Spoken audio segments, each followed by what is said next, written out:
Ikaw di marunong? Ito mga bro, share ko lang tong AUX na inverter, no? Yan, inverter. Wala kasi ako mai-vlog eh. Kaya ito na lang yung maibablog ko, may tutulong ko sa mga viewers natin, no? So mapansin niyo yung meter natin nakakabit lang sa breaker. So tingnan niyo yung yung amperahe niya. So umaabot siya ng halos 5 ampere, no? Yan, pataas ang pataas, oh. Yan, umabot na ng 5, mga bro. So, pag ganyan, mataas yung amperahe, running na yung compressor, no? Ayan, oh. Umabot pa nga ng 6 yan, pataas pa yan, eh. Ito, na-discover ko lang to nung ni-remote ko siya sa sleep, mga bro. Baka sa inyo, baka uubra sa inyo tong ganitong aircon na AUX. Pag pinindot mo yung sleep, ito, pinutin yung sleep. Ito yung sleep niya. Ayan, sleep. Pinutin ko, mawawala yung display dyan. Tapos, ang mangyayari, bababa yung amperahe niya pag pinindot ko yung... Ayan, aabot yan ng 6 ampere, mga bro. So, pindutin ko na para maging tayo, para maging less tayo sa konsumo ng kuryente natin, no? Yan, nawala na yung display. Pero mga bro, ito, nawala yung display, pero yung compressor sa labas gumagana. Hindi porke nawala yung display, wala din yung compressor. Tingnan nyo guys. Yan, oh. Spaghetti pababa na siya, no? Hindi na pataas.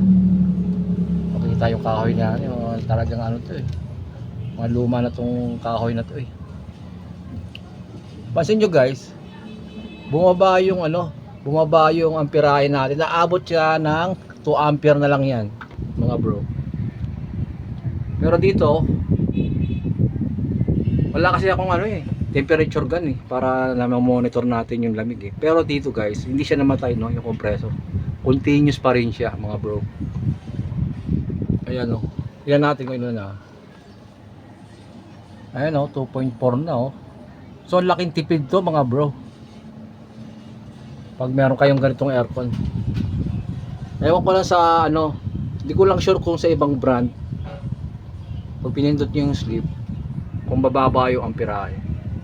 AUX, mga bro, yan yung brand na ginamit natin para kung sakaling bumaba yung bill. Bagay yung bill ko lang naman ito nasa nasa 1.6 eh. Ayun, 2.4 na lang, kanina nasa 5, umaabot ng 6 ampere. So kung hindi nyo alam to, yung ganitong sistema, ang laki ng bill niyo niyan, halos times 2. Di ba? Na lang. Para maniwala kayo, pupunta tayo sa labas. Kaya lang madilim na doon kasi alas 7 na eh ng gabi.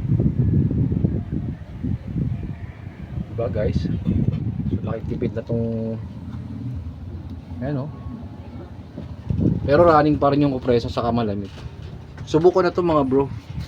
Kasi habang natutulog ako, nagising na ako, malamig pa rin eh. So ibig sabihin, yung inverter, gumagana yung inverter nya, na kahit na bumaba yung amperahe nya, malamig pa rin. Ayan, 2 ampere. Magtataka na lang kayo pag naging 0 yan. Ibig sabihin hindi na gumagana yung compressor. Okay guys, so sana nakatulong sa inyo ang video ito. Pero lalabas mo muna ako, ipopost ko muna, labas ako. Ito mga bro, ito yung outdoor. Tingnan natin. So running pa rin yung running pa rin yung fan saka yung compressor, mga bro.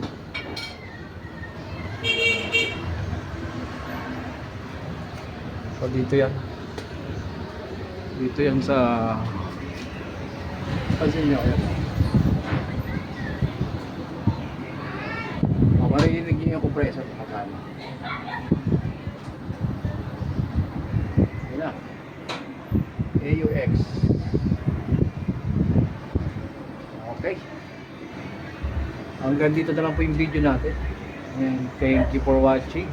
Okay, sana nakatulong.